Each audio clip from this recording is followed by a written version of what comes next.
خوش نصیب ہیں وہ جن کو اللہ والوں کی صحبت ملی، علماء ربانیین کی نسبت ملی، کامل پیر کی بیعت ملی، کامل پیر کی محبت ملی، ان کی صحبت میں ان کو اسلام کا رنگ و رواج ملا، ان کی صحبت میں ان کو نبی کریم صلی اللہ علیہ وسلم کی سنت طریقہ ملا۔ خوش نصیب ہیں۔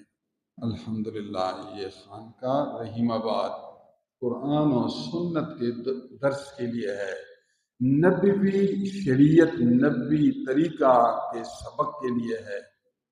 روزانہ درس ہوتا ہے، ہفتہ وار درس ہوتا ہے، ماہانہ اجتماع ہوتا ہے۔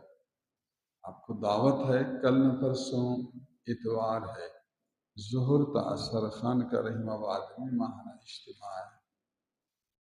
اللہ والوں کی صحبت میں بیٹھنے، ان کی باتیں سننے سے ایمان تازہ ہوتا ہے۔ جو آپ کے اندر ایمان ہے نا، وہ روشن ہوتا ہے، وہ دھلتا ہے۔ سر پر بوجھ ہے، غسل کرو، شیمپو لگاؤ تو پھر سر کھلتا ہے، دماغ کھلتا ہے، جسم ہلکا ہوتا ہے۔ تو دل پر بوجھ ہے، پریشانی ہے، یہ غموں کے اثرات ہیں۔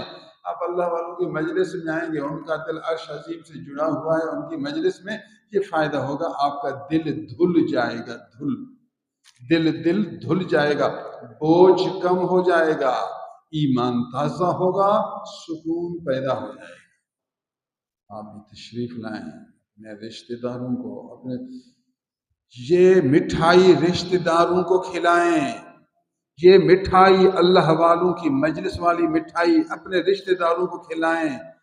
کہتے ہیں کلفٹن چکر پر جائیں، مری سیر پر جائیں، بابا آپ کا اصل مزہ تو اللہ والوں کی صحبت میں ہے، اصل مٹھائی تو یہ ہے، اصل باغ تو یہ ہے، اصل تفریح تو یہ ہے، سیر، اصل سیر تو یہ ہے، اصل سیر نہیں وہ نفسانی سیر۔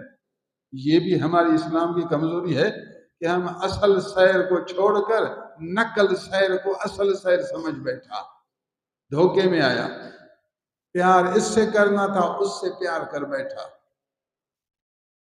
ہائے تیری قسمت نصیب۔ اللہ عز و جل ہمیں قرآن و سنت سمجھنے عمل کرنے کی توفیق عنایت کرے۔ اہل علم، اہل تقوی، اہل دل کی صحبت و مجلس کو غنیمت سمجھنے کی سمجھ نصیب فرمائے۔